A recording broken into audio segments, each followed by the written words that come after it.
Big thanks to Kamado Joe for sponsoring this episode. Today I'm gonna make for you Entraña, the smallest but also one of the tastiest steaks. I'm a big fan of skirt steaks, and the Entraña basically is the skirt steak. A tiny bit of steak, literally a small piece. You know, in surface wise it's rather big, but if you look at the weight of this steak in total, that's just a tiny thing. But the cool thing about this steak is very, very cheap, and at the same time very tasty. That's why it's super popular by the people that know about it. And now you know, so let's get started cooking this thing so you can actually see what it tastes like when it's done. This steak is part of the flank, and that means it's a working muscle, and you can see the dark color that the meat has, but you can also see a lot of intramuscular fat and fat that sits on the top.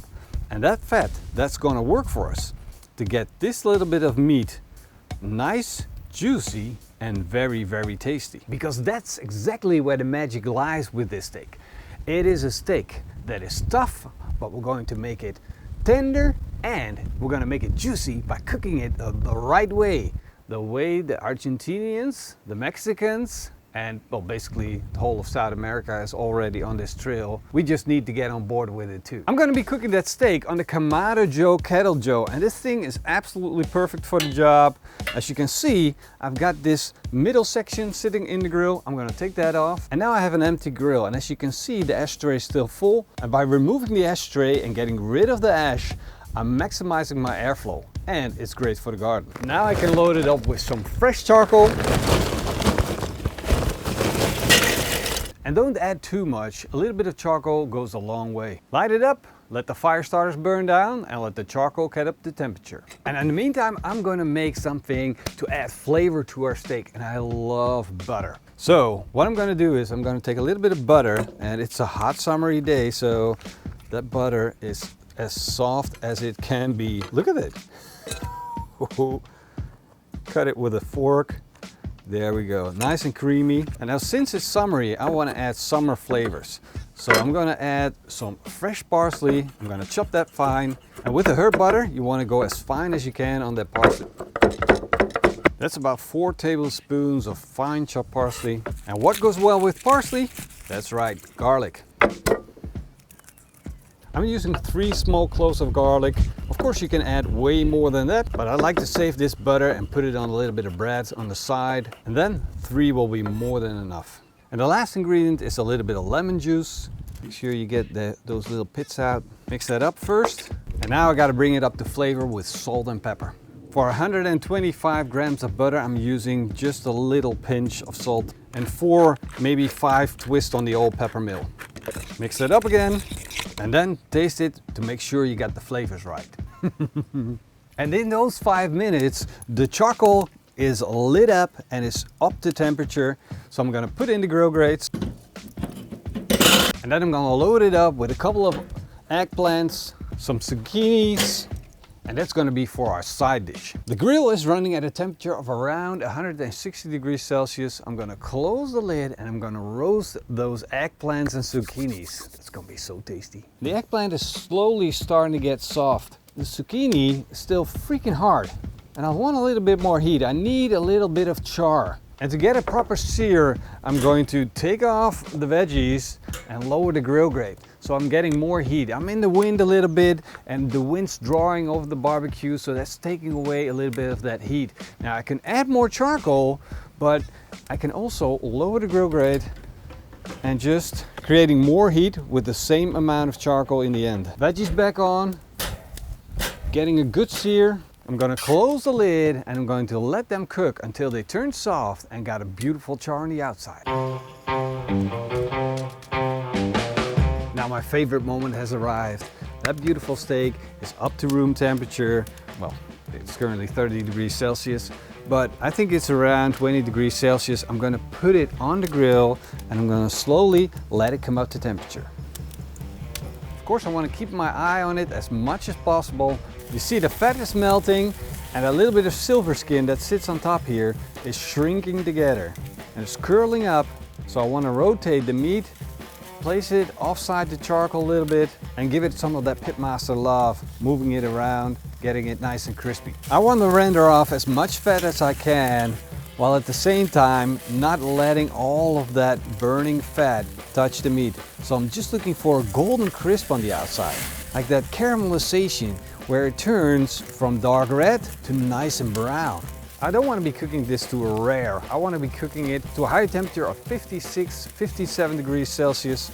So we got a nice char on the outside, we got the fat melting down, and we still have a juicy steak. I'm going to put it on my board and I'm going to let this rest. Of course, it's going to be accompanied with a little bit of fleur de sel salt while it's resting. That salt's going to melt onto my steak. It's going to be super, super tasty. Little twist on the old pepper mill. There we go. And now I can start working on my side dish. But there's a little problem. I got my Scotsburg pan. This is a cast iron pan and it's been pressed, which means it looks like an ordinary pan, but it's actually cast iron. It has all the benefits, but there's a little downside to it. When you leave it out, like I did, over the course of 3 weeks, it got a little bit of humidity and we got a little bit of rust right there. But that's not a problem at all. Let me show you how to do a quick fix. I got a little bit of water, a Brillo pad. I'm just gonna scrape off that rust. No soap, just water, a little bit of scraping, and this is literally 30 seconds of work, and all of that rust is gone. Now we ended up with a clean pan. I'm gonna re-season it. Some olive oil, rub that in with a cloth, on top and on the back of course, and then let this burn off over the heat. And while the pan is being seasoned, I got no excuse to be standing around. I need to continue with my side dish. I'm gonna chop fine 1 large onion. Put a little bit more olive oil in the pan, add the onion, chop fine the eggplant and the zucchinis. Now you can see they turned nice and soft.